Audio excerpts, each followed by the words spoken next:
नमस्कार दोस्तों, आज हम सुनेंगे जटायु वध की कथा। चलिए शुरू करते हैं। सीता की करुण पुकार सुनकर जटायु ने उस ओर देखा तथा रावण को सीता सहित विमान में जाते देख बोले, अरे रावण, एक परस्त्री का अपहरण करके ले जा रहा है।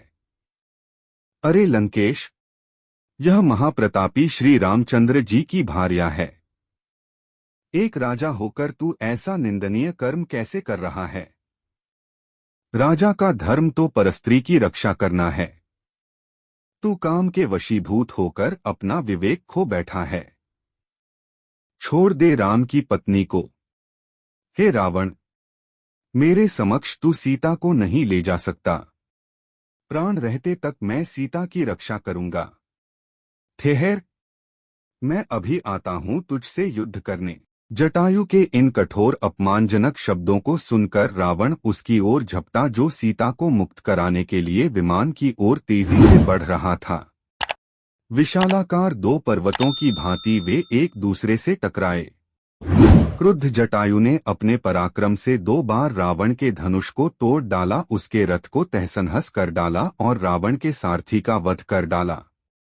उन्होंने मार मार कर रावण को घायल कर दिया। घायल होने के बाद भी रावण वृद्ध और दुर्बल जटायु से अधिक शक्तिशाली था। अवसर पाकर उसने जटायु की दोनों भुजाएं काट दीं। पीड़ा से व्याकुल होकर मूर्छित हो वह पृथ्वी पर गिर पड़ा। जटायु को भूमि पर गिरते देख जानकी हारा, हाँ लक्ष्मण, कहकर विलाप करने लगी। रावण ने सीता को उसके केश पकड़कर उठा लिया और आकाश मार्ग से लंका की ओर उड़ने लगा। उस समय उन्नत भाल वाली, सुंदर कृष्ण केशों वाली, गौरवर्णा मृगनयनी जानकी का सुंदर मुख रावण की गोद में पड़ा ऐसा प्रतीत हो रहा था जैसे पूर्णमासी का चंद्रमा नीले बादलों को चीर कर चमक रहा हो। सीता का क्रंदन सुनकर वन के सिंह, बाघ, मृग आदि रावण से कुपित होकर उसके विमान के नीचे उसके पीछे पीछे दौड़ने लगे। पर्वतों से गिरते हुए जलप्रपात ऐसे प्रतीत हो रहे थे मानो वे भी सीता के दुहक से दुहखी होकर करुण क्रंदन करते हुए अश्रु बहा रहे हों। श्वेत बादल से आच्छादित सूर्य भी ऐसा प्रतीत हो रहा था जैसे अपनी कुलवधू की दुर्दशा देखकर उसका मुख श्रीहीन हो गया हो। सब सीता के दुहक से दुहखी हो रहे थे। दुष्ट रावण से मुक्ति का कोई उपाय न देखकर सीता दीनतापूर्वक परमात्मा से प्रार्थना करने लगी, हे परमपिता परमात्मा, हे प्रभो, मेरी रक्षा करो, रक्षा करो। हे सर्वशक्तिमान, इस समय मेरी रक्षा करने वाला तुम्हारे अतिरिक्त और कोई नहीं है। हे दयामय, मेरे सतीत्व की रक्षा करने वाले केवल तुम ही हो। मार्ग में सीता ने नीचे एक पर्वत पर 5 वानरों को बैठे देखा। उनको देखकर सीता ने यह सोचकर कि शायद ये राम को मेरा समाचार बता सकें, अपने सुनहरे रंग की रेशमी चादर में वस्त्र आभूषण बांधकर उसे उन वानरों के बीच गिरा दिया। तीव्र गति से उड़ने में व्यस्त रावण को सीता के इस कार्य का बोध नहीं हो पाया। वनों, पर्वतों और सागर को पार करता हुआ रावण सीता सहित लंकापुरी में पहुंचा।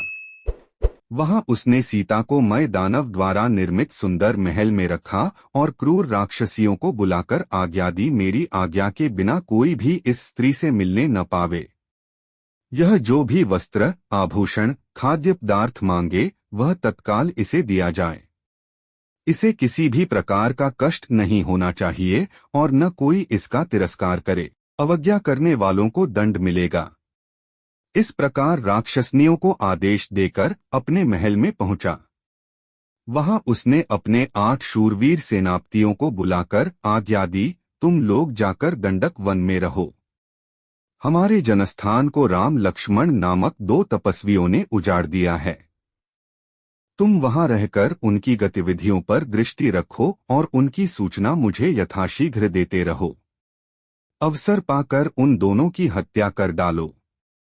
मैं तुम्हारे पराक्रम से भली भांति परिचित हूँ, इसीलिए उन्हें मारने का दायित्व तुम्हें सौंप रहा हूँ। उन्हें इस प्रकार आदेश देकर वह कामी राक्षस वासना से पीड़ित होकर सीता से मिलने के लिए चल पड़ा।